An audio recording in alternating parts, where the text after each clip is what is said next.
I enjoyed the lunch that you all made today. It's always nice to eat other people's food. And it was a nice walk as well.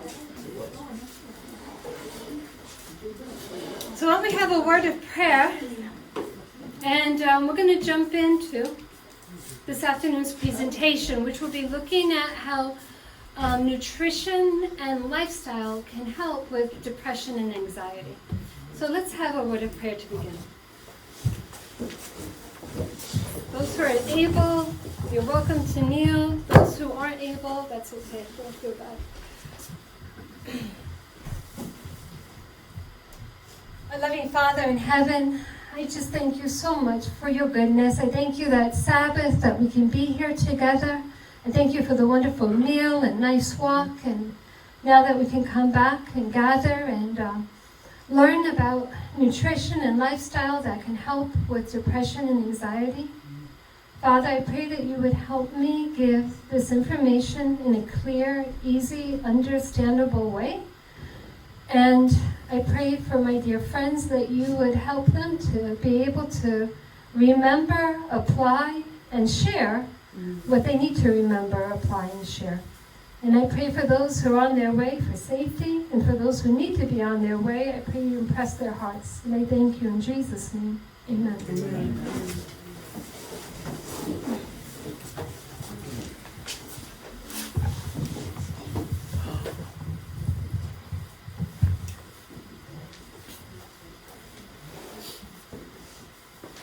Okay, I think everyone that is here was here for church, right? Is there anyone here who wasn't for 11 o'clock? Great. Okay, you were here for some. So I spoke about this morning the definition and causes of depression, as well as some statistics about depression. The bottom line is it's high and people need help. And a great resource for help is the Dr. Nedley Depression Recovery Program. If you'd like to learn more about it, go ahead and write down this information and you can Google it or take a picture of the slide. He has a website and wonderful lectures on YouTube.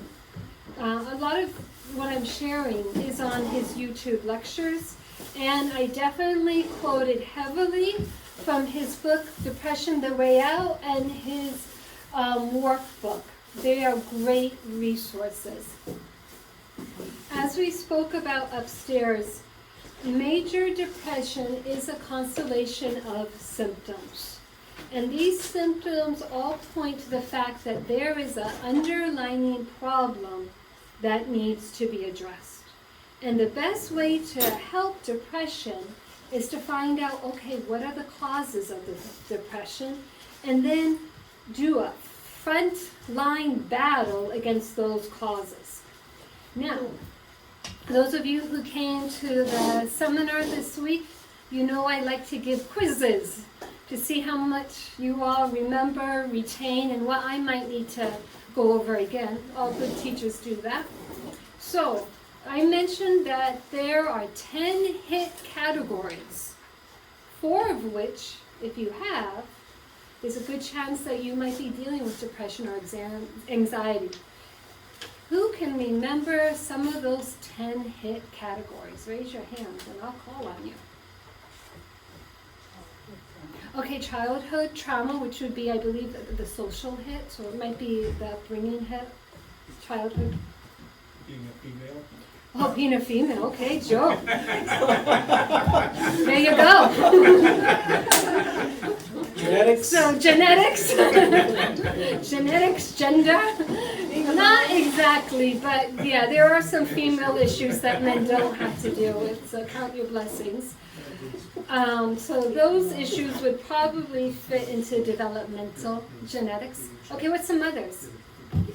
Being with a member of a family that has an addiction. Okay, yes, addiction hits, yeah, and that might fall also into the social hit. Yeah. Lifestyle. Lifestyle, very good, Corona. That was a hit all in of itself. Number 3 was lifestyle hit. Okay, there's some more. Frontal lobe, very good, frontal lobe hit. Sleeping issues? Huh? Sleeping issues? Sleeping, yeah, and that has to do with circadian rhythm, very good. What am I talking about this afternoon? It's the one that's often overlooked. Exercise? Nutrition. Yes. Yep. And then the one you all have not, two you haven't mentioned. And you take them orally. Well, one you take orally, for sure. Medication, and then toxic hit. And a lot of times that's oral as well.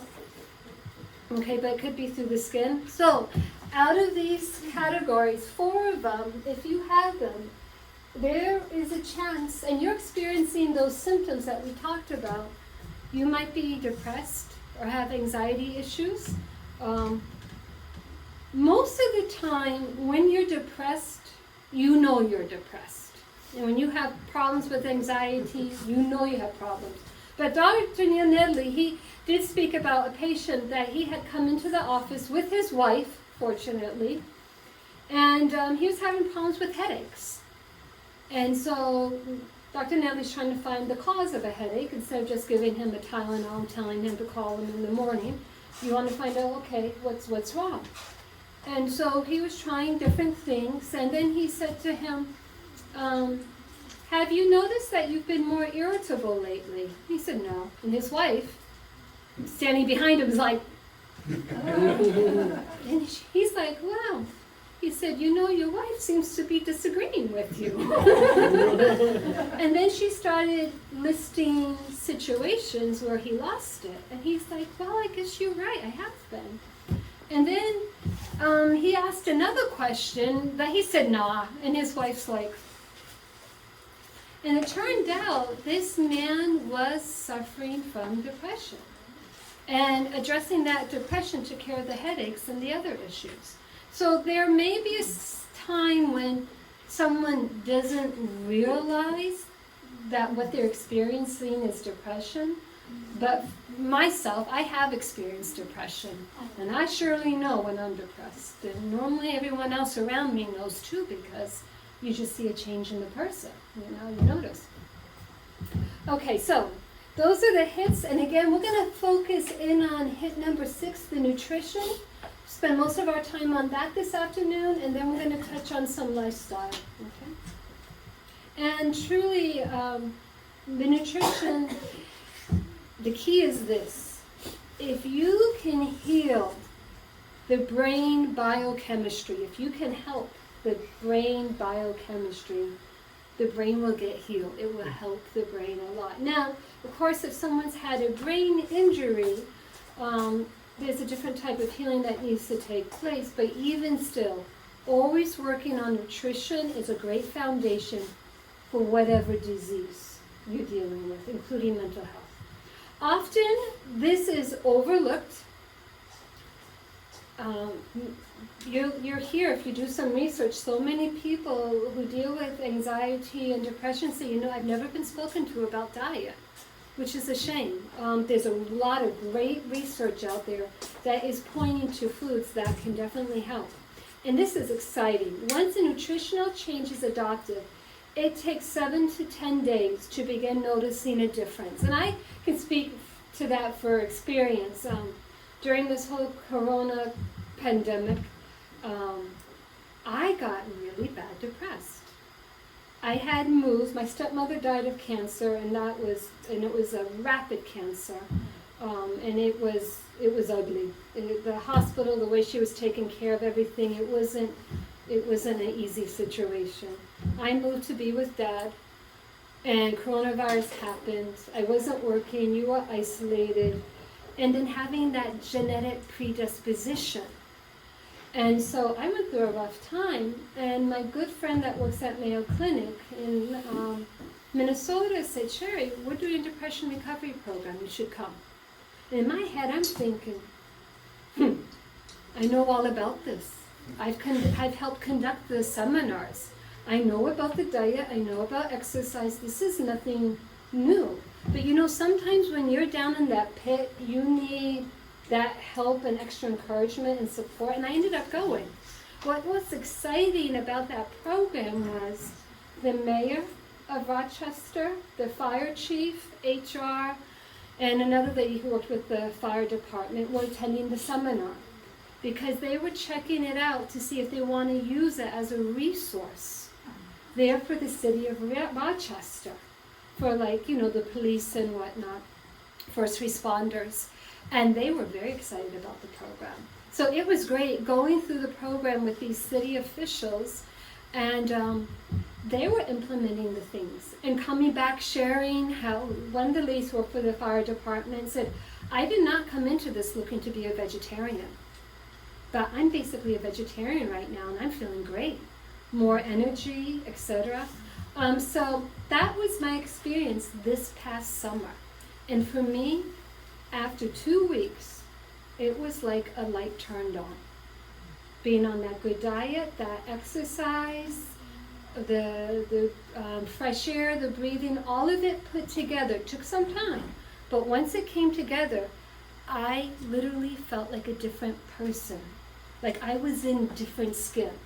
And I remember the first time I laughed, and I hadn't laughed in months. And I'm someone who generally laughs easy, smile. Carla used to talk to me on the phone. She's like, honey, you sound bad, And I remember the first time I laughed, and I said to Anne Marie, I'm laughing, and she started crying. She said, I haven't heard you laugh in a long time. And we were both so happy. This program works. And you might say, well, I've been a plant-based vegetarian. I know all this. I can relate. But for me, it just helped going through the program and taking time out for me, which I'm not used to doing. And for Carla and Joe, they encouraged me. They said, Sherry, you should go, do it. It meant I was leaving my father for 2 months. I felt bad about it, but he survived. And I came back in a better shape to help him. Yes. So for me, I can relate to this 7 to 10 days to begin noticing a difference. That's exciting. That's not a long period of time. Gradual improvement continues. Peaks to 3 to 6 months, and I know I'm not experiencing any symptoms, and really I stopped experiencing symptoms of depression really 2 weeks into the program. That was back early July, and it's just, I'm doing great, all right, and I thank God. Truly, we are fearfully and wonderfully made. Does anyone, we talked about how many taste buds you have on your humble tongue. You guys remember those who were at the seminar? Not thousands. Remember, it was like 7 to 9,000, right? All right, now let's talk about neurons, brain cells. How many brain cells do you think you have? Trillions. Yeah, right. People like Corona have trillions. Most of us have 100 billion. That's still a lot. Imagine that you could have 100 billion anything in this space. Do you know how many types of different nerve cells or neurons we have? How many different types? Make a guess. Find out how wonderfully you're made. Do you think you have 2 different types of nerve cells? Hundreds. More than hundreds. Thousands. We have over 1,000 different type of neurons. What a mighty God. When I took anatomy and physiology in college, to me, it strengthened my faith in God. Amen. When you just look how our Creator is. So, we're going to now dive in. That's a nerve cell right there. Let's look at it even more, because this is important in understanding nutrition and depression link. So here you got your neuron, your nerve cell. You have up there your dendrite coming down to your axon, right? Over here, you're looking at 2 nerve cells meeting, okay? And this is where communication takes place, you could say. Synapse takes place. Now this is popping. I don't know if it's because of that. It did that one night too. That's kind of cool. Sounds like somebody's typing. Sounds like somebody's I'm not typing. on the phone? Yes. Oh. Because her phone is tied to the speaker. Or the iPad. Good thing the letters don't pop up. I recognize all of our that click business. sound on the iPhone. Yeah, it sounds kind of like Morse code. Okay. So, the nerves are communicating with each other, to break this down in a simplistic way. This is where your synapse takes place. In order for that electrical current and synapse to take place, communication, you need something called neurotransmitters. They're brain chemicals. And this is really big in understanding the brain chemistry. These neurotransmitters that I'm talking about, how many of you have heard of serotonin? All right, most of you have heard about. This is, helps with your mood, feeling happy. You've probably heard of dopamine before. Things like drugs can spike your dopamine level, and that's why people get addicted to them. Then you've got these other ones, like your adrenaline, that's having to do with fight or flight. It's a hormone, but it's a neurotransmitter. And you got all these other ones, your endorphins, etc. We're going to focus in primarily on serotonin today, even though all of these are important. So, and I might touch on some of these other neurotransmitters, but we're going to emphasize this serotonin. So, here again, you've got these two nerve cells coming together. And let's say that this neurotransmitter right here, this is serotonin. So what happens is serotonin's being carried down, and you've got these receptors that will take in the serotonin, okay? And this is what helps you deal with feeling happy and whatnot. This area is what drug companies around the world focus in on, okay? Because this is what they're trying to manipulate to help people with depression and anxiety. So we say we got the serotonin there. The primary molecule that is treated by most antidepressants. Serotonin is released and picked up by one of those receptors. It looks like a wrench, that round blue thing there.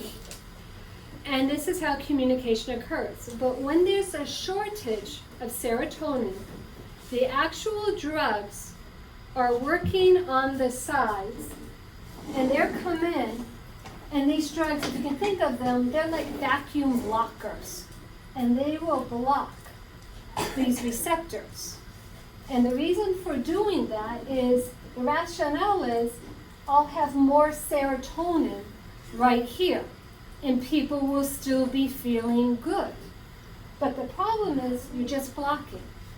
The drug is not making more serotonin, and that's a problem. Because eventually you're going to be losing this serotonin, and the drug hasn't made any, so you're at a severe loss, and you're in a worse problem than you were in the beginning. So wait, the drug traps the serotonin? Is that what it is? The drug doesn't trap the serotonin. The drug blocks the receptors, so the serotonin can't go in it, and so you have more serotonin right here, and you may feel good for a little bit, but eventually this serotonin, it goes, your body's not making more, and you're on empty. And that's a problem. So what happens is, when there's a shortage of serotonin, the actual drugs are working on the sides, on the reuptake. These are known as reuptake channels, okay? Drugs like Prozac, Zoloft, Lexapro, now I'm not a good pronouncer of drugs and big words. I'm going to say Celex, C-E-L-X. Oh, I think that was Alexa, something like that. So Alexa. And then this other big one that begins with the E is citralopram. Does that sound?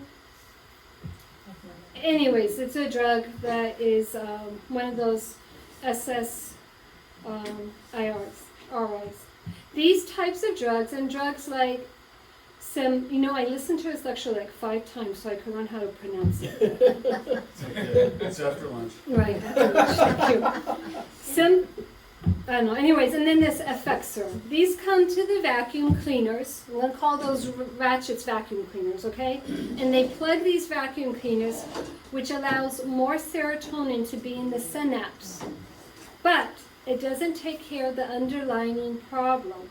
The underlying problem is that there is not enough serotonin being produced. And what happens is, these drugs don't help us make the serotonin, It doesn't help us pick up more receptors. They are just plugging the vacuum cleaners. As a result, the big deal is this, there may be more synaptic activity for a few months, but eventually when those vacuum cleaners are plugged, serotonin is no longer going back into that receiving neuron, that one at the top, and you end up with even more shortage of serotonin. So these SSRIs, that they're known as, this class of drugs, select serotonin reuptake inhibitors. The vacuum's being plugged, it's inhibiting them being taken up. Why these meds only work temporarily, they plug up the receptors but do not produce more serotonin, which is the real need. You end up with even a more shortage, severe shortage of serotonin. This is why these drugs are shown not to be working after about 1 year of treatment. And so this is why these drugs have also been shown to cause the disease. Have you ever seen the irony of these SSRIs, antidepressants? They say the side effect, depression, anxiety, And suicidal thoughts. suicidal thoughts. Carla? So this job that I just lost, Mhm. she was on Lexapro Mhm. because she has Alzheimer's. Okay. And she started to have that sundowning. Downers. So they said, well, they take her off the tramadol and put her on the Lexapro. I think for maybe 2 months it was good. And then she started that cycle again and it was worse. And so they ended up playing with the levels. Well, we'll give her a whole here and a half at this time. It just made it worse. That's what happens is they start doing combination of drugs. Yeah. And quoting Dr. Nedley, he says people are more likely to become a psychiatric cripple unless we take care of the underlying biochemical issue in the brain. Yes, Sandy? They almost are like in a drug-like state. People Yes. that are on They that can- depression. Bless their hearts, they are taking drugs. I So know. you would be on a drug-like state, And the thing with that is with Alzheimer's and Parkinson's, there comes that part, time in their life where they're anxious. You can't leave them in that state either. No, So but- you gotta give them something to calm them down, but then that has a reverse. And you remember this week, I think we talked about it. If we didn't talk about this week, we'll talk about it tomorrow. No, wasn't it this week when we were talking about those intermittent fasts? And how that helps with, you guys have to help me remember. Remember, I talked about that that protein for the brain. That was like a brain fertilizer. Yeah. BDNF? BDNF, good for you, Yeah. A+ Sandy, and how that they found that even is helping with the Parkinson's. Yeah. So you know what?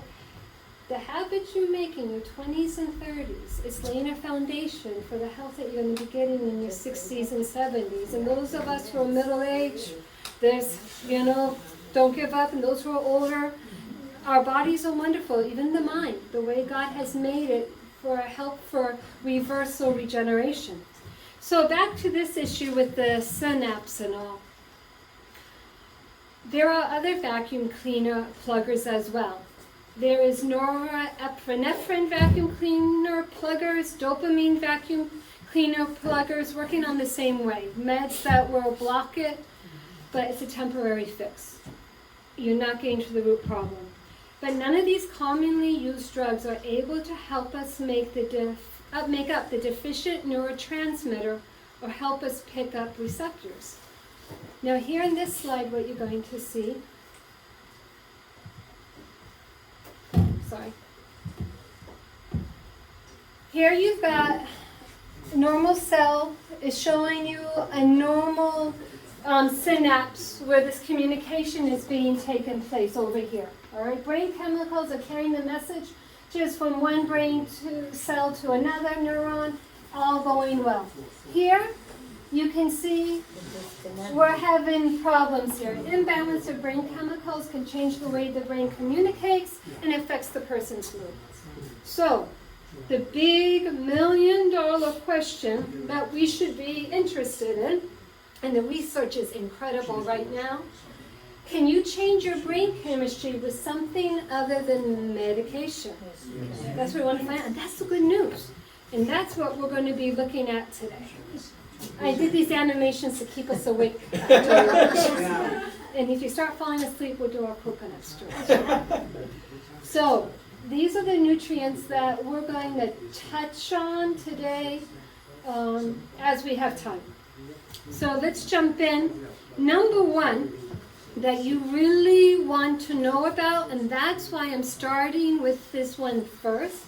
This is for those who are experiencing depression, anxiety. You want to know about tryptophan. How many of you know about tryptophan? Okay. Isn't that the chemical found in Turkey or something like that? Turkey is high in tryptophan. Very good. Very good. But we're going to find out why it's not a good source of tryptophan in a moment. Insufficient dietary tryptophan can be a big cause with the nutrition hit for depression. The reason why is tryptophan is needed to make serotonin. It's a building block for serotonin. And of course, it will have that connection with melatonin. Because if you can understand this, tryptophan helps make serotonin. Serotonin helps make melatonin. You don't have the tryptophan, you're not having the melatonin, which helps you sleep, and it doesn't have the serotonin that's helping you with the mood. Also, tryptophan helps with making vitamin B3, niacin. It's the least abundant amino acid in the diet. So we got to focus on foods that do have a lot of tryptophan in it. The conversion of tryptophan is inhibited by stress, insulin resistance, in other words, diabetes, magnesium, or vitamin B6 deficiency. So we want to make sure we're getting foods high in that magnesium, vitamin B6, and diabetics. We want to get that blood sugar under control. Also, lack of light and increased aging. Supplementation has been used for ladies like with premenstrual syndrome. It's been used in helping as a supplement for depression and seasonal affective disorder. Oh, that should not say SDA. That should say SAD. I was typing too fast. And I had two other people check this over who was not Seventh-day Adventists, and they missed it. Should have you look at it, Carla. Insomnia helps with that. Obstructive sleep apnea, interesting. And they use it to help smokers quit smoking or nicotine withdrawal. Now, you want to know the foods that you can find it in. These are your foods. So, oats, isn't that great? Common food. Now, this is the key with tryptophan, because Corona mentioned turkey. Turkey does have a lot of tryptophan in it, but this is the issue. Two issues. I'll talk about it now, and I got a slide to explain it in a moment, so you get the repetition. There are 5 other amino acids that compete with tryptophan. So imagine 1 against 5 that are trying to get, I'll just say, through that blood-brain barrier, or for your body to use. 5 amino acids against 1 amino acid. If you have an abundance of these 5 amino acids, this 1 amino acid doesn't have a chance. So if you're eating foods high in protein, like turkey, you got those 5 amino acids in abundance. So you're not going to get as much tryptophan from that food. So I want to focus on plant-based sources. There are some that are higher in protein, but it's not high as the meat is. Meat isn't actually a good source of tryptophan as far as availability to the brain. So another issue is to cross that blood-brain barrier, carbohydrates are needed. So these are great because you got the carbs in it compared to like salmon. It might have the tryptophan in it, but it doesn't have any carbs. your brain's not gonna, it's not gonna be as available to your brain. So that's why plant-based foods is a better source. Does that make sense to everyone? Now, yeah, tofu, very, very good. Now, you all who are at the cooking seminars, are you recognizing these foods? Black-eyed peas, sunflower seeds we used this week, gluten flour. Gluten flour can be used to make like the veggie meats, and they actually can be very good for people who are dealing with depression. Now, of course, if you're gluten intolerant, don't do that. Do the other ones. Flaxseed. Yeah, that's why I made it for dessert today, so you guys could try it. It was in the cookies. The cookies, I call them happy cookies. Because it has the flaxseed, right? Because it has the flaxseed in it and the walnuts. Walnuts, even though I have black walnuts up there, English walnuts, the regular walnuts, they are high in it too. It's good. So, but roasted pumpkin seeds. I want you all to try to mentally keep track of these foods that I'm mentioning, because we're going to see repeats of these. We're going to see pumpkin seeds often mentioned today. We're going to see walnuts mentioned often, tofu, sunflower seeds. Actually, all of these we're going to see often mentioned. These are good foods to be eating if you're dealing especially depression and anxiety.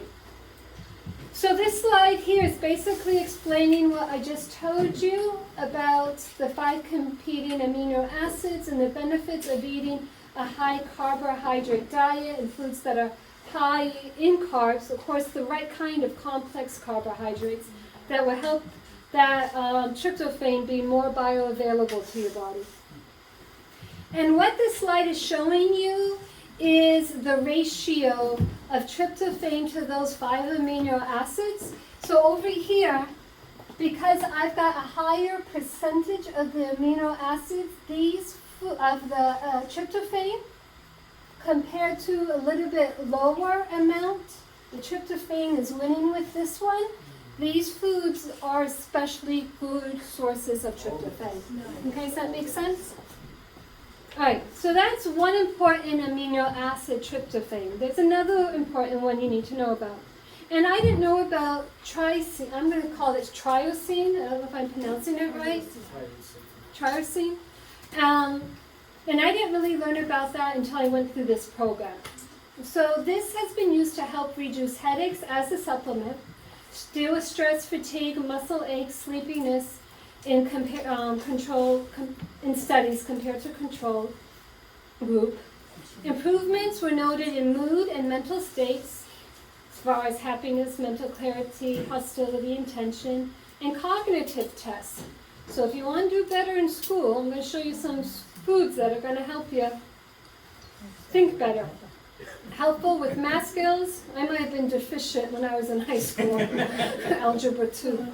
Coding, math compass, and pattern recognition. Feelings of vigor and improvements in blood pressure. All sounds good, doesn't it? So where can we get it? These type of foods. Look at your mustard greens. Starting with mustard greens, your lima beans. Again, we're seeing tofu again. The green soybeans. Remember we had that soy salad the other day? Again, oats. We used a lot of oats in this program for a good reason. And then look at your sunflower seeds, your pumpkin seeds, and seaweed. One of the firefighters that came through the program this summer, she started adding the spirulina to her smoothie in the morning. She said, I've got so much energy, and I think it's just from adding that spirulina. And a good way you could get it in is stick it in a smoothie or eat it different ways. I personally haven't had a lot of, how many of you have ever used spirulina? Okay, some of you, yeah. Okay, so moving on. Now, before I move on too fast, same way poor tryptophan has to deal with 5 amino acids, trypsin has to deal with 3 other amino acids competing. Again, that's why plant-based does better sources of trypsin compared to meat sources that are high in trypsin. It's too much competition. Now, I'm going to talk to you about folate, and folate is exciting. This study was comparing folate with these SSRIs, these other antidepressants that we were talking about earlier. Did you know that there is actually a drug company that was somehow, because you can't just patent a nutrient like folate, but somehow they found a loophole where they were able to. And so they have, and I forgot the name of the drug, they have patented where the drug is essentially folate. And you pay big bucks for it. When you could go and get a folate supplement or get it from your food and do well. What this slide is doing is comparing folate to common SSRIs drugs. And you can see which side is doing better, the folate side or the SSRIs. The selective serotonin reuptake inhibitors. Who's doing better? Yeah, folate's doing better. Look at it. Boost serotonin production, no change in serotonin production. Upregulates the SCRT, inhibits SCRT. Decreases serotonin time in synapse, increases the time. Net effect very low serotonin, net effect in very low serotonin severe depression. This is negative. Net effect in moderately low serotonin. So it's helping. Net effect in moderately low serotonin. So they're saying, all right, this does help people some, this does help people some, but when I'm seeing all the good things that the folate's doing, I'd rather go with the folate. Or if I am on the drug, at least incorporate the folate, because to me it looks like the drug needs help, doesn't it? Sure. No. This is fair to say that in relation to drugs and helping people for mental health drugs, that they're really designed to help get you started, to get you off the couch, Yeah. not to take them for the rest of your life. Ideally. You know what I mean? I think that's the ideal for the patient and maybe the doctors hoping that. For the pharmaceutical companies that make the money, I don't know. Yeah, right. They might be rooting for a lifetime experience. Of course. Because it's an industry. Yeah. It's a business. Yes. They're here for The business. sicker you are, the better they feel. You know, it is what it is. Yeah. It's like the cigarette company. Yeah. Well, I meant It it is more what it as is. if anybody's taking it because they're somebody had Alzheimer's and things, Right. sometimes you might need that, but Yeah. try to approach it with, it's gonna help me get started and A then all frontal this will attack. take place of the drug. I am not against drugs 100%. I don't personally think we should be. But I definitely am into looking at all my options. Right. And all that you can do. And if in looking at all your options and you really start improving good enough where you can get away from something that's giving you side effects, that's even the better.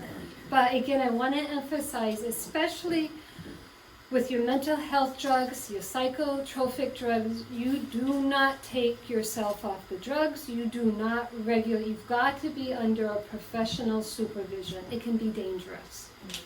But there's nothing dangerous about eating good food. That's going to help you. So let's look at folate here. Thank you for that point, Chris.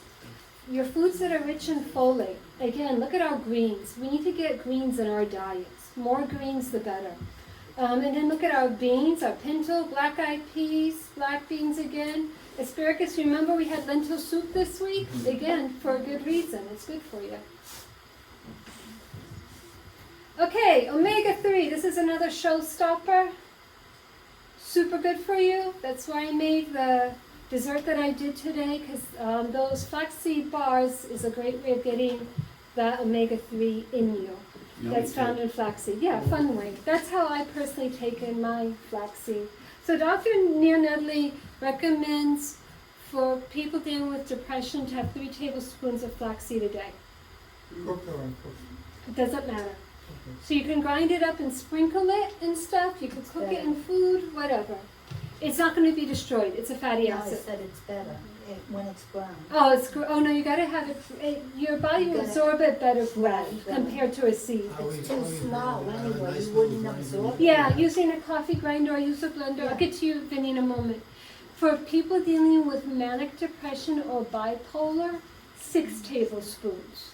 6 tablespoons is between a third to a half a cup. Okay? Vinny. Good question.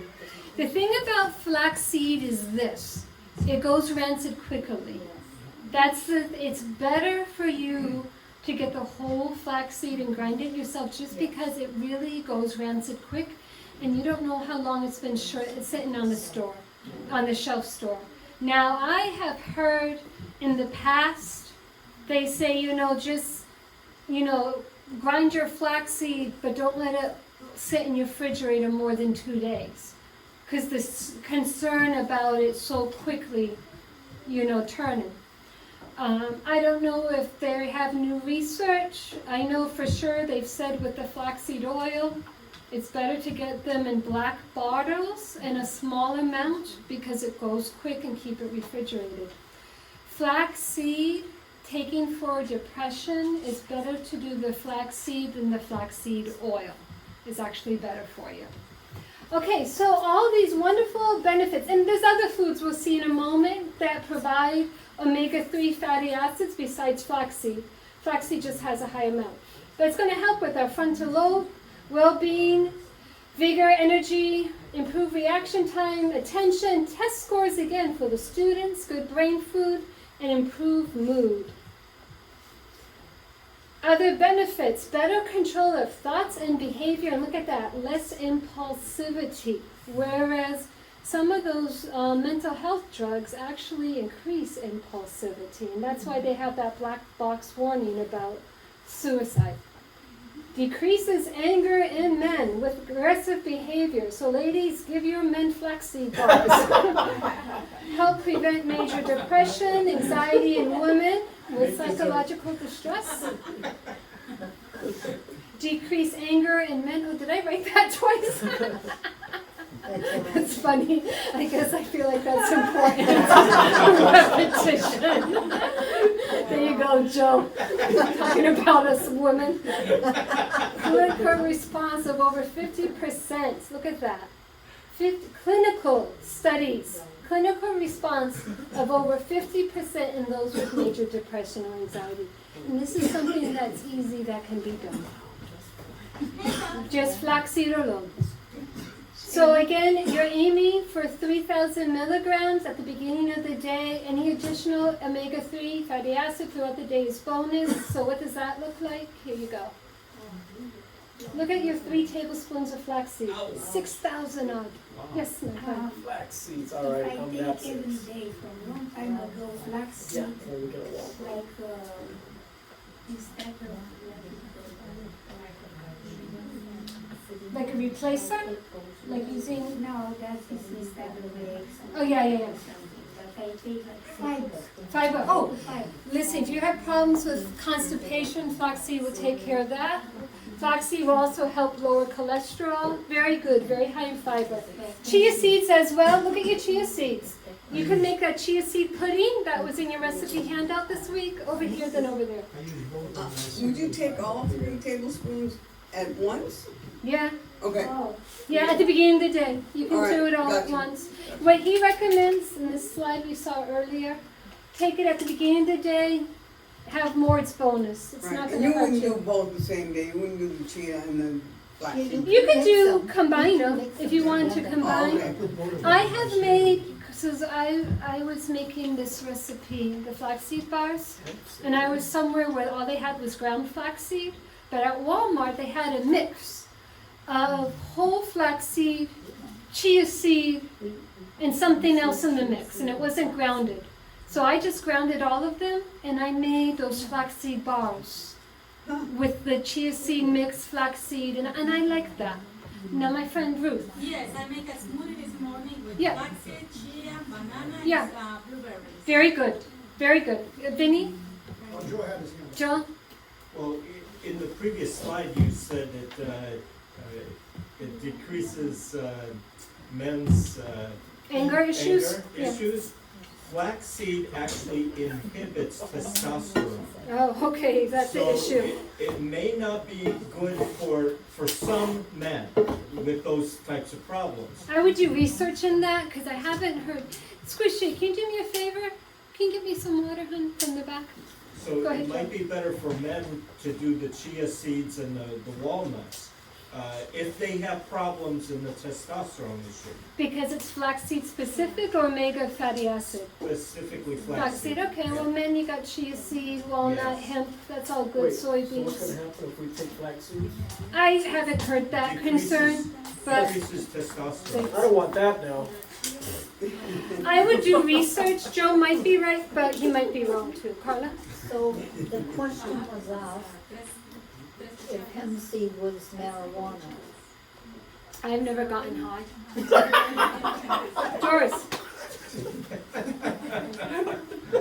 I know it comes from the plant, but Isn't that the same? Is it, I've never gotten high. chia, it's seeds, is that what make tea out of too, and does it have caffeine in it? No caffeine. It's safe. Huh? No, this is different than what you're thinking of. You're thinking of is it chai or something like that? No, C-H-I. yeah, no. You remember back in the day, those chia pets? That's what chia seed Oh, is. yeah. It's They got the same? the chia pets. Yeah, the chia seeds are there. Yeah, that's the same as the chia pets. Okay. The chia seed, But the it's- tea is different. no, tea different. Tea different. the tea's different. Oh, okay. Jackie. It's okay. Breakfast every day. Strawberry, blueberry, banana, chia, Yeah. flax meat, Yeah. and Oatmeal. Yeah, that'd be a very good every smoothie. day. Yeah, no problem with that. Very good. Does chia seed have to be ground? I haven't read where it has to be grounded, and I know when you soak it, it gets kind of big, like when you use it in a pudding. I haven't read or seen anything about it needing to be grounded. Wouldn't it be easier to digest if it's ground because it's so small? you It's can't small. even It's a good question. chew it. chew it. I Those always- green soybeans in that salad you had. Exactly. Oh, Yep. those are good. Yep. I always grind my chia seeds as well. Okay. So if you don't soak it, you could grind it. All right. Yes, my friend. Can you get, all this information on this doctor's, Neil Nedley. website? Yeah. You could look. They might have on his website. I know for sure on YouTube. Okay. In his lectures for Okay. sure. I'm not sure about his website if it does or not. Oh, okay. Okay, you guys ready to move on? Everyone still awake? Or do we need to do a coconut stretch? No. Everyone awake? All right. Oh, is that a no? Not everyone's awake? Nobody wants What to do slide coconut am I at? Okay, I'm halfway. Why don't we stand up and let's stretch? Okay. Does the kids want to come up and help me do the coconut stretch? Do you guys know how to do it? If you come up this way. Squishy. Come in. All right. You want to help me, Squishy? Elizabeth? Say come John, in. you guys can come. Come in. Help. Come up this way and I'll show you what to do. Tika, you're welcome to join us too if you want. You got to spread out. So we're not banging into one another. Yeah, you don't want to hit anyone. Social distance. C. We're going to make a C. Then we're going to make an O. And then we're going to make a C. And then we're going to make another O. Then we're going to hang down. Stretch. Make your N. Come back up. Breathe in deep. You got it. Shake. T. Very good. Coconut. All All right. right. You can have a seat. All right. Okay, now, another thing that needs to be addressed in the diet is cholesterol. High cholesterol. Patients with major depression tend to have sufficiently higher cholesterol levels than healthy adults. Depressed patients with elevated cholesterol have poor prognosis for treatment. You gotta get it down. Lower cholesterol improves depression and mood and improves impulsivity. So we want to get that cholesterol down. How do we get cholesterol down? Get the animal products. Right. If you eat plant-based, you don't have to worry about cholesterol. The only cholesterol you get is what your liver makes, and that's all that you need. So notice, fruits, grain, nuts, vegetables, what do they have in common? Zero. And even egg whites, zero. It's the yolk that's high. Then you're starting to climb, but this next slide, you're really climbing. Looking at your meat, your dairy, your seafoods, This is high. Okay? Now, the next slide, we're going to go even higher, eating foods that we should never ever be eating. Oh, Yeah, beef brains, look at that, Ew. 1,600 That's of. disgusting. Like Nedley says, if someone's eating beef brains, Oh no. here's really you got to deal with and find out why. So, superfood high. And notice on the other side there, that's what, the left side or the right side, depending what way. Fast foods. You know, you can get a lot of cholesterol in that. Fast foods, fatty meats, desserts, especially you got to watch out for your custards and pancake mixes because it's oxidized cholesterol. And that How it does, melts the yeah, oxidized. it's worse. Whipped creams, your cheeses, liver, shrimp, your egg yolks, bacon, butter, watch out for all those foods. Stay away from them. All right, we're also going to look at iron. Iron deficiency anemia is common, particularly in women. You got to be in your greens. That's where you'll find it.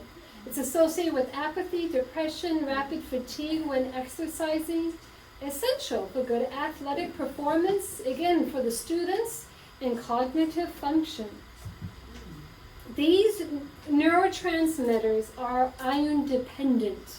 If you don't have enough iron, it's going to be affecting your dopamine, serotonin, norepinephrine, and GABA. That's serious. You will be depressed. So, our foods that are high, I got beefsteak up there to give you a reference, okay? Now look at everything else compared to that steak. 1 cup of rice bran, soybeans, much more than that steak. Again, sesame seeds, pumpkin seeds doing good. Your tahini, wheat bran doing good. Sun-dried tomato, amaranth, that's a grain, doing good with that. So foods that are high in iron, your apricot, spinach, quinoa, squash, pumpkin seeds, Ssris up there, white beans, baking chocolate. Now I'm not a big advocate of chocolate, but it is high in iron. White button mushrooms, acorn squash, and cashews. Those were dry roasted. Okay, another nutrient we want to look at is vitamin B1. In 4 double-blind studies, improvement in thyroid status was associated with improved mood. Do you think God designed food to be our medicine? Absolutely. Again, the top being the highest is your rice bran, wheat germ. So eating the whole grain, brown rice, whole wheat, you're going to be getting it. Again, looking at flaxseed in your oats, pretty good. Okay, B6 is another issue. Remember we talked about the conversion of tryptophan is inhibited by B6 deficiency. So, it's kind of like that song. Remember it's a bad song, but that song that said, the old poor woman who swallowed the fly. You remember that song? Something ate something and something ate something. It was all connected. It was kind of like this. In order to get tryptophan, I need B6. In order to get serotonin, I need tryptophan. In order to get melatonin, I need serotonin. So it all goes back to B6. All right, it's connected. Tryptophan is necessary to make that serotonin and melatonin. Where can I find B6? Look at those nuts. Hemp seeds, walnuts, flaxseed, cashews, hazelnuts, sesame seeds, sunflower seeds, pistachios, fruits. Mame or sapote for the Spanish world and the Caribbean. You'll be familiar with those. Banana, jackfruit. Oh yeah, this is all Caribbean tropical fruit. Durian, bonus for durian. Your whole grains, that's rice flour, barley malt, buckwheat, corn flour, sorghum, millet flour, whole grain wheat flour, and rye flour. All were good. B12. B12 is very important for brain function, nerve function. It also definitely helps with depression, and that's what these slides are saying. The key with B12, bottom line, it's really good to take a supplement.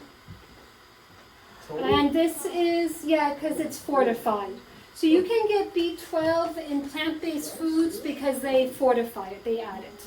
So that is a source, but across the boards, all the plant-based doctors I've listened to Dr. Nedley, Neil Bernard, so many of them, Campbell, they all are, and he's a PhD, not an MD, they're all recommending taking supplement. Now this particular brand that you can get off of Amazon, I recommend. Neil Nedley recommends this one. So just to check in, the dry serum, that's the brand, Total, right? Yeah, yeah. Okay, So the, cool. most of the added vitamin B12 in the cereals and stuff like that is cyanocobalamin instead of methyl. Is that methyl? Yeah, that's methyl, the supplement. Because Penny. cyanocobalamin is cyanide. A good brand They also. bind the B12 on cyanide. That's why it's called cyanocobalamin.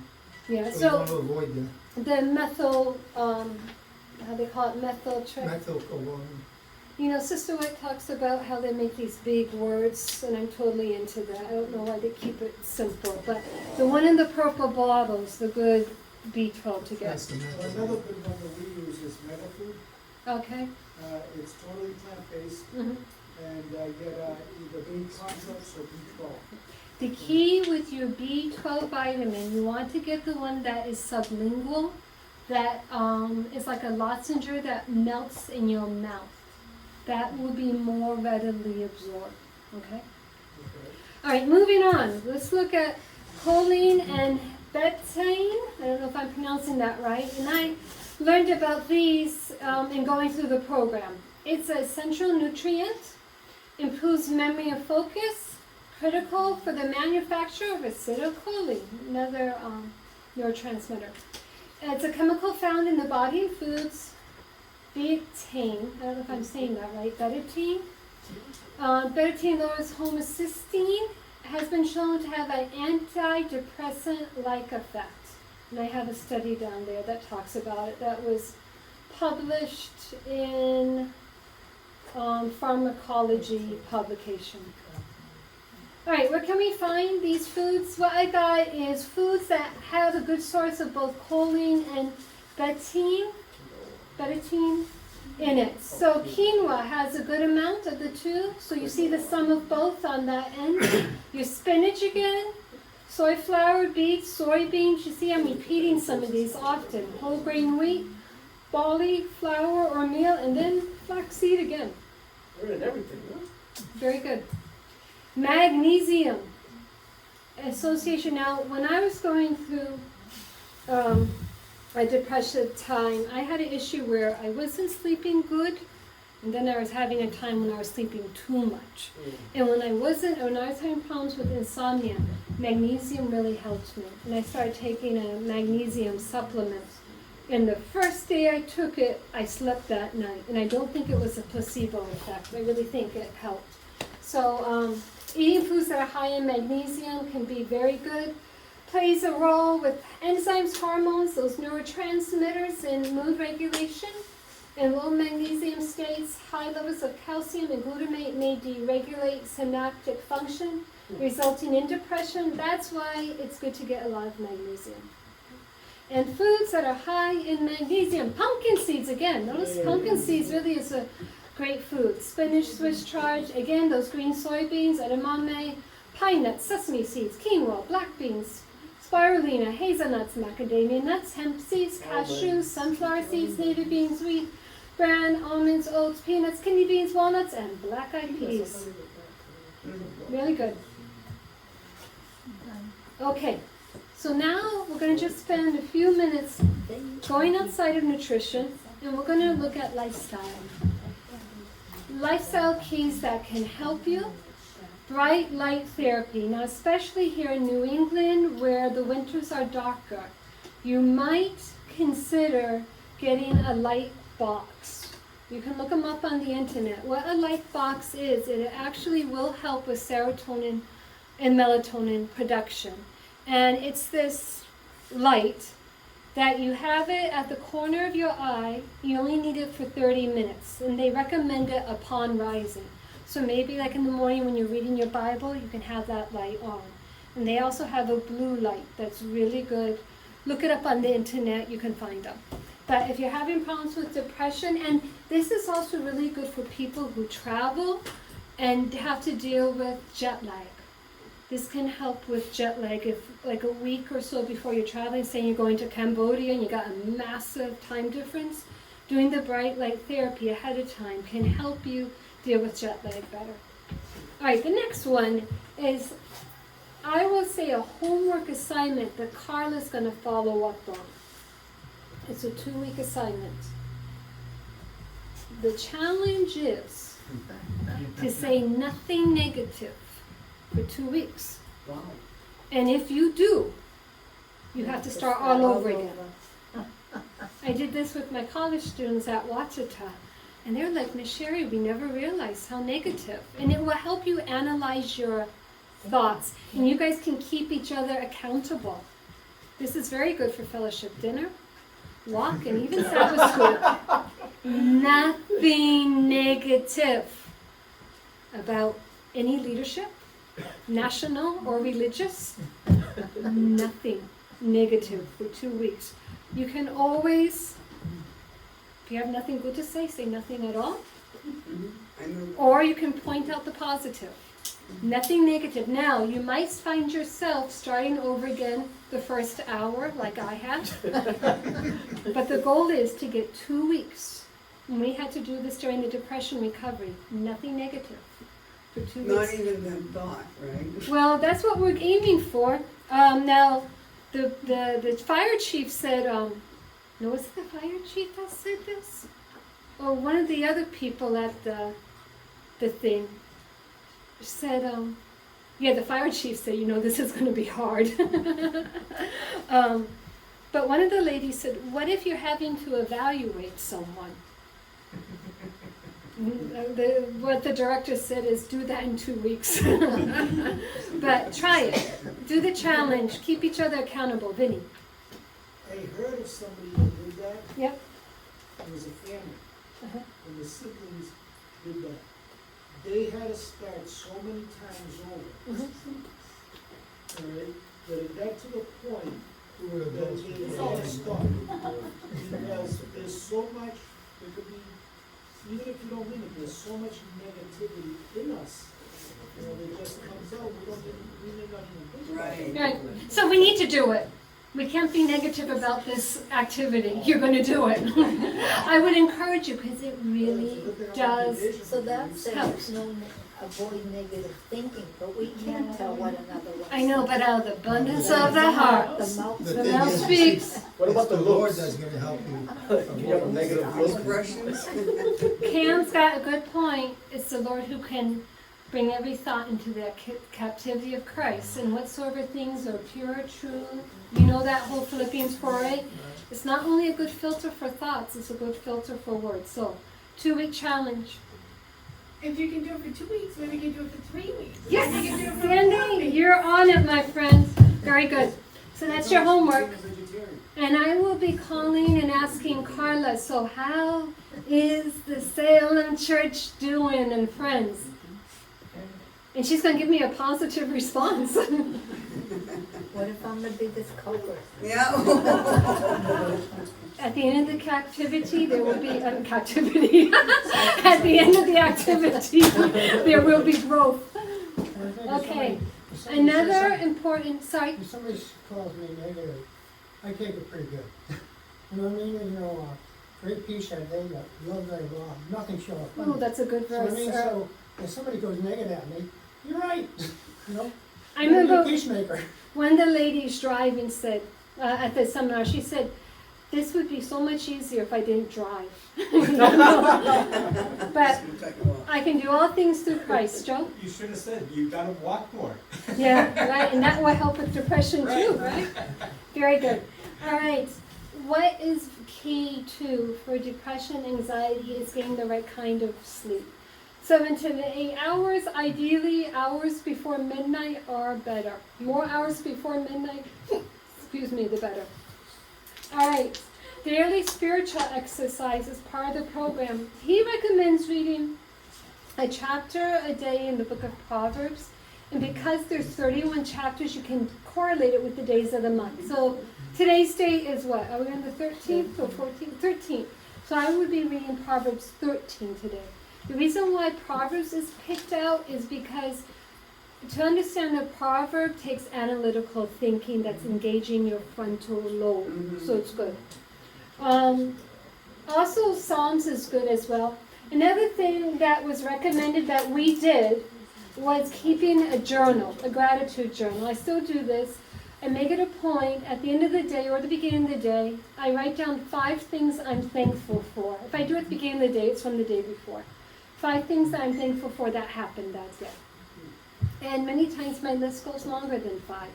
But an attitude of gratitude is important.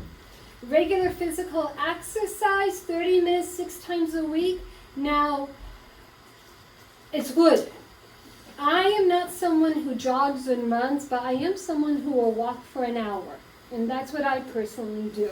And I did during the depression program, was I did a good walk for an hour. What's ideal is to do what they call intermittent training. And that's where you go fast for a little bit, get your heart rate up, and then you slow down. Go fast, slow down like that. And it's actually supposed to be very good for depression, anxiety, and thyroid issues. You can go online and learn more about that, or talk to Carla, she does that. Deep breathing exercise. Let's stand up and let's practice how we breathe. The deep breathing is we're breathing from our diaphragm. So imagine your stomach being a balloon and you're going to blow it up. It's not going to be coming from my shoulders or my lungs down here. So we're going to inhale for 10 seconds. I'll count. Inhale. 1, 2, 3, 4, 5, 6, 7, 8, 9, 10. Exhale for 10. 10, 9, 8, 7, 6, 5, 4, 3, 2, 1. Okay, very good. So this is what was recommended. 10 seconds in, 10 seconds out. And for the depression recovery program, we were doing that 30 minutes a day. Now, for me, at first, do any of you feel lightheaded? I felt lightheaded when I did it. So I started small and I worked my way up. So I started for 5 minutes, 10 minutes, 15 minutes, and I got to the point where I could do 30 minutes outside. So what they recommend is seeing the sun when it first comes up, and it was summertime, so I'd go outside at sunrise, getting that good sunlight then for the production of the serotonin, and doing my breathing exercise for 30 minutes. And I used my cell phone, my iPhone, to, I put it on timer so I could see the 10 seconds. And then I actually would hold it for 10 seconds, and then I'd leave it out for 10 seconds.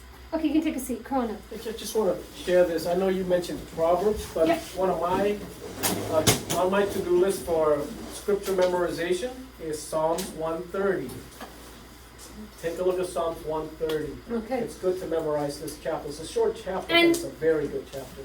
Good point. And, memorizing is exercising your brain, good for the frontal lobe too, especially the promises.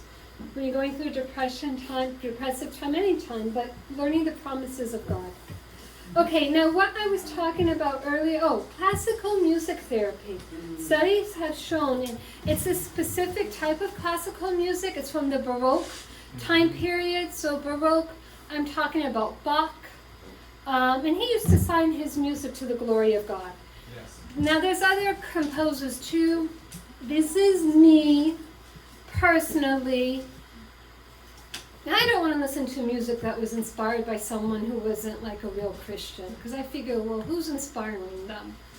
So I personally would listen to instrumental hymns, or I'd listen to like Bach. For what's recommended, 45 minutes a week. I can't remember, it's either a week or bi-weekly. And that's all you need. And you could listen to it while you're walking, in the car.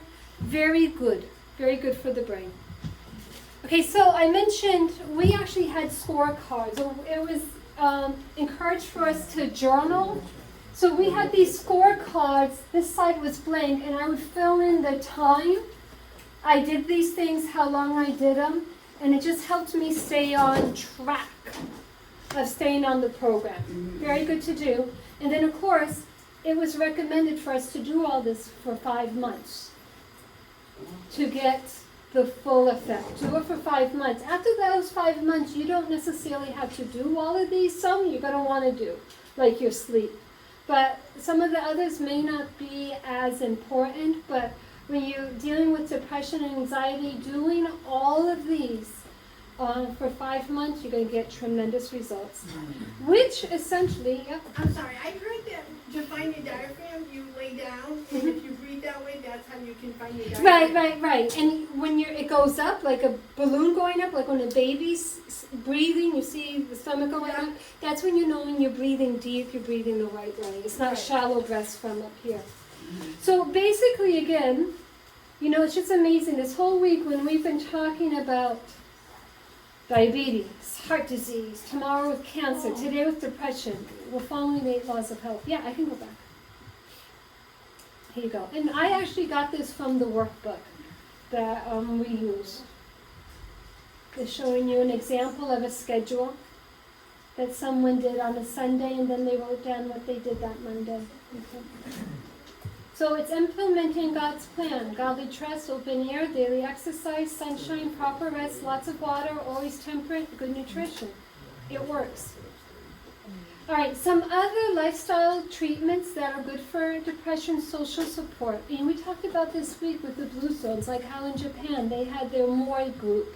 Friends, people that, a group of 5 or 6, they've been friends with their whole life. As Christians, we should be having our church family as support. We talked about having at least 3 good friends that you like, that you could call in a time of crisis or share your day with. Cognitive behavior therapy is dealing with thought distortion. And that book, Telling Yourself the Truth, is really good for that. And it's written by Christian authors. And that SOS, Help for the Emotions, very good for that. And then in that cognitive behavior therapy, that 2-week exercise of saying nothing negative will help you with that. Having codependency therapy, meaning if you have a problem with codependency, getting help for that. Owning a pet can do wonders. Yes. I have a good friend, her father was going through a depression, and they got the cutest little dog. And that just was what he needed. My father, he lost his wife, his second wife, and before she died, before she got sick, they got a Newfoundland puppy. Do you all guys know what a Newfie is? Yes. Stepped down from a St. Bernard. Yeah. And I remember when my poor stepmom was sick, she looked up at me. She said, Sherry, I think I made a mistake in saying yes to your dad about getting the puppy that was soon to become a giant. And I just smiled and I looked at her in my head. I was thinking, you think? But really, honestly, even though I got to deal with puppy during that time, I called the dog the $10,000 dog because she has literally cost us $10,000. Get the doggy door in the house. When my poor stepmom was sick, we took her to hospital. I let the construction guy do it. He quoted me a price of $800, Joe. And because we weren't there, he ran into problems, and the door became like $3,000. You should have called me. I know, Joe. We could have flown you down first class. So it was the $10,000 dog, but you know she's worth every dollar. She's been good for my dad. A pet can be very, very helpful.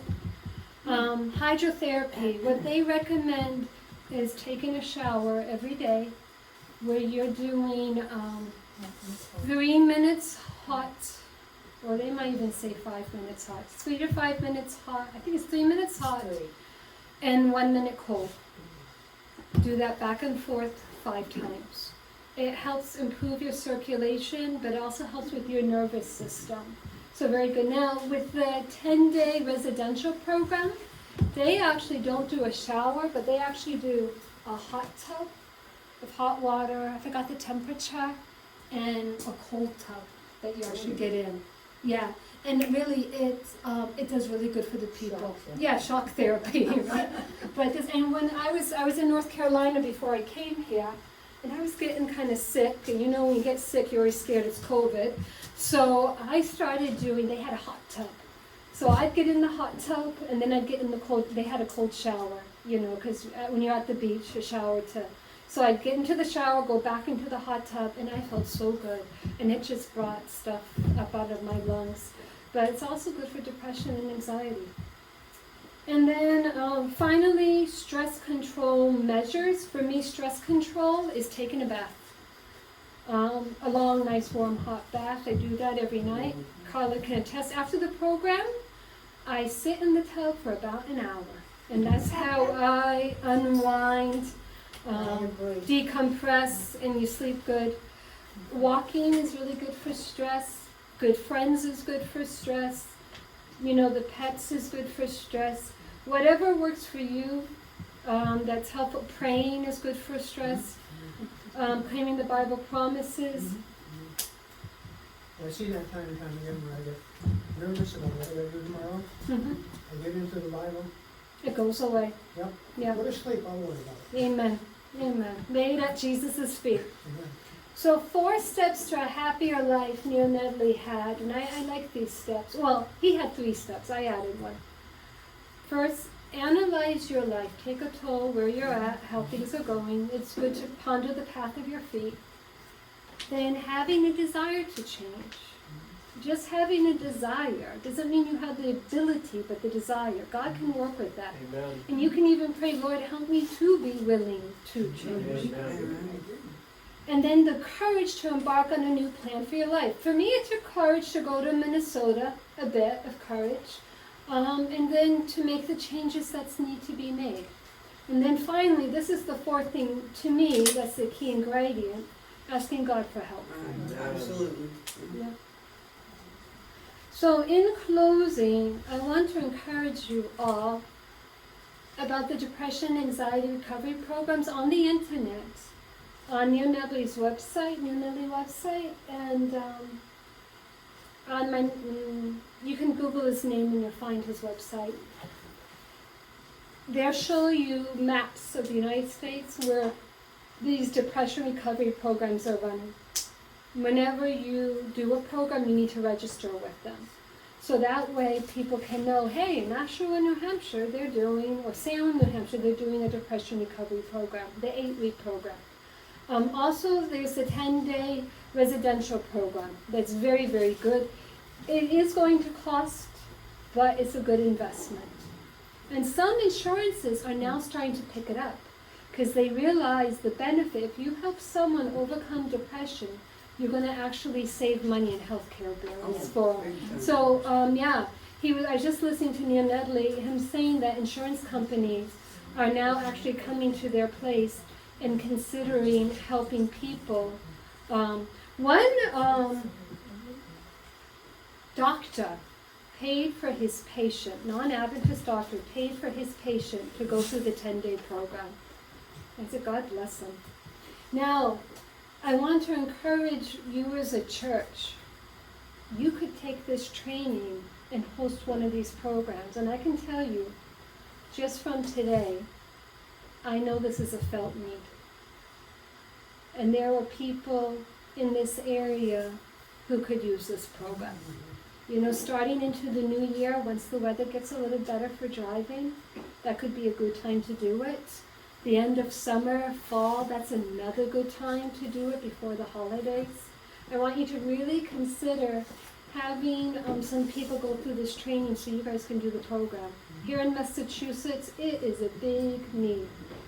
A great outreach, great way to make friends, connect with people, help people. What's the cost of it? To go through the training, you've got 2 options. You can be assistant director. The cost to go through that's about $400. I was able to go through for half price because I already had all the books and the material. So I only had to pay $220. That's to be the associate director. To be a facilitator, someone who leads out in the discussion aspect of the program is like $200. It's worth the money. If you have an evangelism fund, to me, I think evangelism fund can go towards it. Training someone to do it, you're gonna reach people, and you're not only gonna impact them, but their families. It'll have a far-reaching effect. In closing, I can say this for myself. I've seen in my own life. God's power isn't shown only in healing, but in making our worst weakness strong. Our God can do more than we can ask or think. For those of us who struggle with depression and anxiety, the Lord can bring beauty out of ashes. He can use you to help others from your own experience. And that's what I'm doing today. I'm telling you what I've seen work in my own life, and then working at the health center. And when I worked at Wellness Secrets, a health center, for about 10 years, we probably put on about maybe 3 to 5 of these 8-week depression recovery programs. Success. And we have seen college students come through, people who are very affluent, well-off, all classes of people. Depression is no respecter of person. Anxiety, no respecter. We got people across all different walks of life, and we saw success. So Years ago, I'll never forget this how long ago I lived. My aunt was in St. Joseph's Hospital in Nashville on morphine. She's ready to die. My cousin June, I'm sure Carl knows, but anyway, my cousin June says, she's gotta be anointed, before she passes. She was on morphine, she's ready. But anyway, I tried calling pastors, I tried calling elders. He says, June, I can't get anybody. I'll do it, I'm an elder, but I prefer not to. So I get to St. Joseph's Hospital, and I start talking to the nurse about death. My aunt started getting depressed. I said, why? Girl, you gotta be careful what you're saying. She hears what you're saying. So when I anointed her, peace came over her face. Amen. You know, that was a word of God. That wasn't me. That was the Holy Spirit. And she's nurse, whatever her name was, I don't remember. She's in God's hands and she's in your hands. You know, that's what it is. Don't be annoyed. I put olive oil on her forehead. She's been anointed. So she passed away afterwards. But, you know, God's power is available.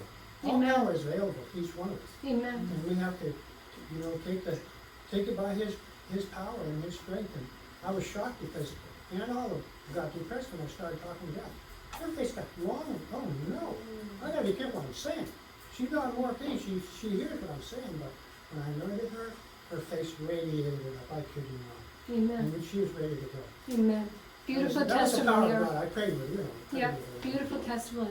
Beautiful. Doris, you had your hand up? Yes. After that. When it comes back, let me know. Any other questions?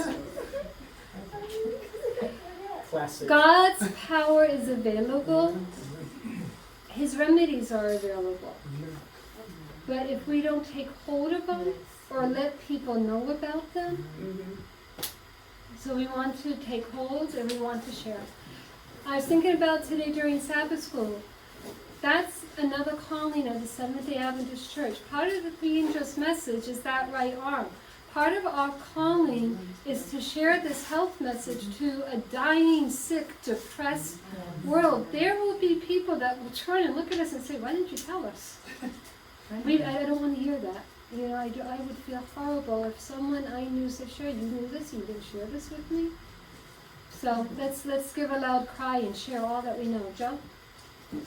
My favorite verse in the Bible is the same as yours. Oh, okay. And I ran across this quote many years ago with Heavenly Places, page 129.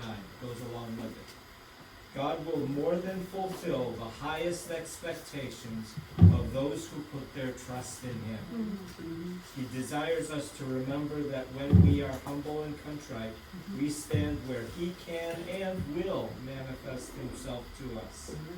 He is well pleased when we urge past mercies and blessings as a reason why He should bestow on us higher and greater blessings.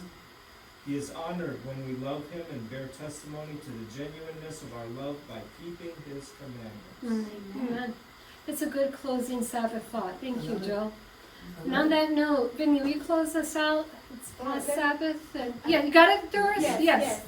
Okay, if you don't, do you all sleep 7 hours straight without getting up going back? I'm blessed, I do. Yeah. Wow, people can do that. 10 hours. But That's why she does that bath. If you take a warm bath or a warm shower, a half an hour before you go to bed, that helps relax the nerves, makes you tired.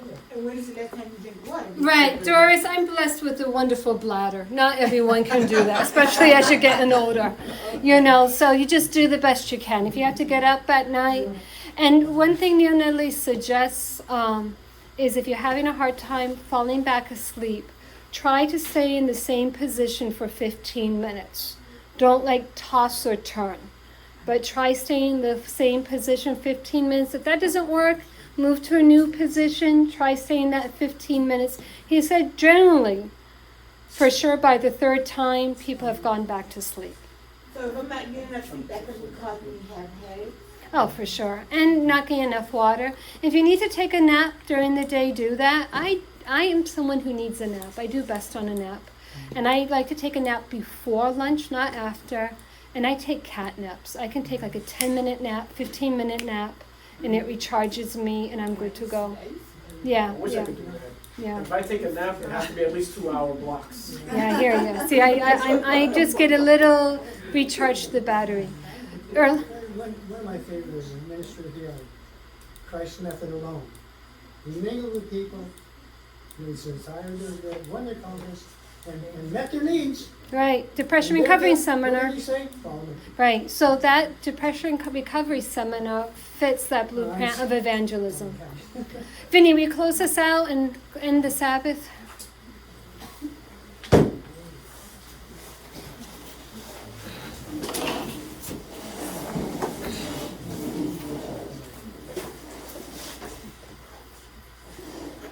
Gracious Father in heaven, praise be your holy name. Amen.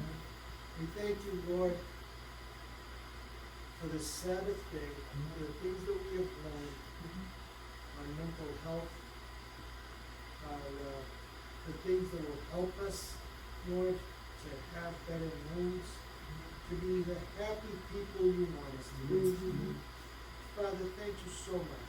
You've given us the Sabbath right from creation, because you knew it was good for us. Now as we start on the new week, Lord, let us not forget the Sabbath. Let us start planning for the following Sabbath right now. It's on our minds throughout the week. Let us be a blessing to people, Lord. Like my brother Earl just said, Christ method alone. As we mingle with people, as we talk with them, Lord, let your character shine out. Lord, guide us and lead us now. We ask in Jesus' precious name. So we'll see you tomorrow, God willing, at 3:30. And remember, your homework assignments